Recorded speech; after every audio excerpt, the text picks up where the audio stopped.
已经过身的日本导演新田宏光一世人捌翕828出的电影，其中上有名就是《失乐园》。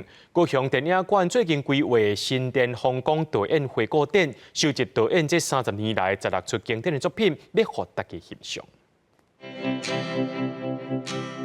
一出一出电影画面，都是日本新田宏光导演30年来作品。其中上有代表性的，就是《失乐园》家族游戏。虽讲导演伫民国100年因为破病过身，不过伊的作品互人真怀念。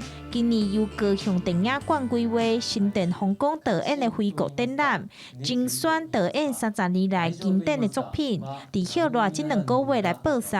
台湾的影迷，如果大家听过《失乐园》啊，真是模仿犯。这个作品它其实早期在80年代、90年代，他是一个非常红的一个导演。新田宏光导演过去因为《失乐园》甲《模仿犯》这2出片，捌来过台湾。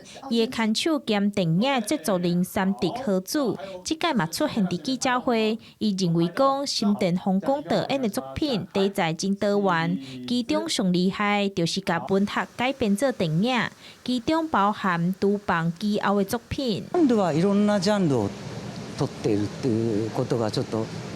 他の監督とちょっと違うところですけれども、全てに共通しているのは、割といつも新しいことをやるという、その時の時代よりちょっと早い。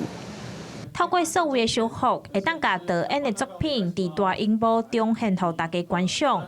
高雄电影馆表示讲，今年这16出的作品是导演一世人为80年代到最后一出的电影。